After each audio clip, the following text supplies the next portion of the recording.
Tous les bandits qui se savent appuyés et supportés par d'autres bandits se trouvant au timon des affaires de l'État montrent leurs muscles quand ça leur plaît. Devant la complicité des dirigeants, ils se croient des surhommes, des intouchables au mépris et au-dessus de toutes les lois. Après la commission de chaque crime, ils se regardent dans un miroir et gonflent leurs biceps en disant plus petit que nous sommes les plus forts, les boss, les vrais dirigeants de ce pays.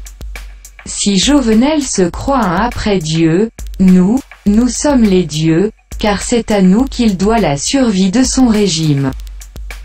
Et ce n'est pas pour rien qu'il nous arme et nous pourvoit en armes, en munitions, en argent et véhicules immatriculés services de l'État ou officiels. D'ailleurs notre fédération de gangs, coordonnée par Rebelle d'Orsena, n'est-elle pas reconnue d'utilité publique et dûment enregistrée au ministère des Affaires sociales? Alors, rien ne nous empêche d'attaquer n'importe quelle institution, qu'elle soit publique ou privée, quand cela nous plaît. Nous avons déjà incendié un garage de la police avec des dizaines de voitures. L'État n'a pipé mot. Nous avons déjà attaqué un commissariat chassant tous les policiers et nous avons transformé ce commissariat en péristyle. L'État n'a pipé mot. Au nom de l'État, nous avons déjà perpétré des massacres dans divers quartiers populaires. L'État n'a pipé mot. Au contraire, il nous protège.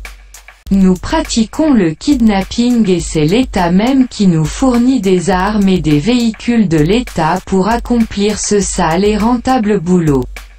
Aujourd'hui, nous attaquons EDH parce que cette institution refuse de contribuer afin que l'un de nos chefs célèbre son anniversaire à la manière de César. Nous savons encore une fois que l'État ne pipera mot. Ce sale directeur de l'EHD doit, au contraire, attendre sa lettre de révocation signée de la main même du président de la République. Tout comme il avait signé celle ordonnant la libération des 7 mercenaires.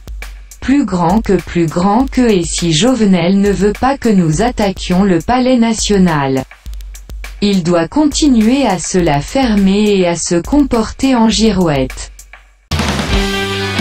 Haïti, mesdames et messieurs, Méga Média.